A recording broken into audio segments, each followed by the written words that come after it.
Hello friends, welcome to my channel Sanju Chaitu vlogs. ఈరోజు నేను ఎంతో రుచికరమైన గుమగుమలాడే వెజ్ బిర్యానీ కుక్కర్లో చేయబోతున్నాను.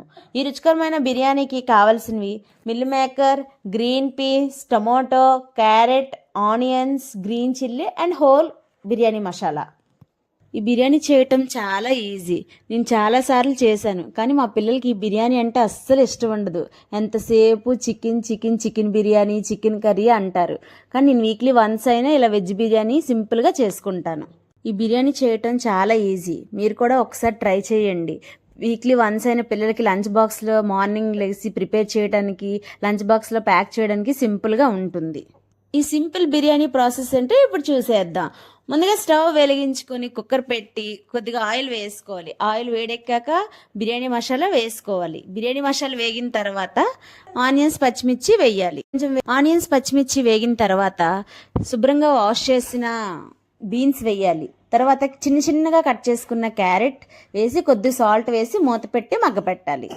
ఆ మగ్గిన తర్వాత 4 టమాటాస్ తీసుకొని ఒక్కొక్క టమాటాని 4 పీసెస్గా కట్ చేసి వేసుకోవాలి. టమాటా మీద స్కిన్ ఊడిపోయేంత వరకు కలపాలి. తర్వాత తగినంత అల్లం వెల్లుల్లి పేస్ట్ వేసి మరొకసారి ముక్కలకి పట్టేటట్టుగా కలుపుకోవాలి. ఇప్పుడు ఇందులో గరం మసాలా, ధనియాల పొడి వేసుకోవాలి. ముందుగా వాటర్లో నానబెట్టిన మిల్లి మేకర్లను వేసుకోవాలి. మిల్లి మేకర్లు వేస్తేనేమో మా సంజు తిందు, వేయకపోతేనేమో మా చైతు తిందు. మా చైతు మిల్లి మేకర్ల కోసమే బిర్యానీ తింటుంది కాబట్టి వేయక తప్పదు.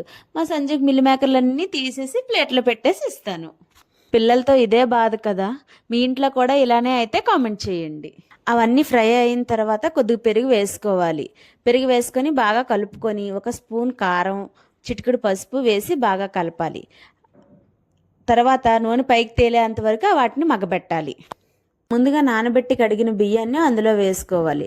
వేసుకున్న బియ్యాన్ని కొలతకు తగ్గట్టుగా వాటర్ పోసుకోవాలి. అంటే 1 గ్లాస్ రైస్కి 2 గ్లాస్ ఆఫ్ వాటర్ వేసుకోవాలి. ఇప్పుడు రుచికి సరిపడా సాల్ట్ వేసుకొని అంతా బాగా కలుపుకోవాలి. ఫైనల్గా కొత్తిమీర వేసి కుక్కర్ మూత పెట్టాలి. 3 విజిల్స్ వచ్చాక స్టవ్ ఆఫ్ చేసుకోవాలి. ఆవిరంతా పోయిన తర్వాత కుక్కర్ మూత ఓపెన్ చేస్తే మన వేడి వెజ్ బిర్యానీ రెడీ. ఈ వీడియో కనుక మీకు నచ్చినట్లయితే ప్లీజ్ లైక్ చేయండి, షేర్ చేయండి, సబ్స్క్రైబ్ చేసుకోండి. అలాగే కామెంట్ కూడా చేసేయండి.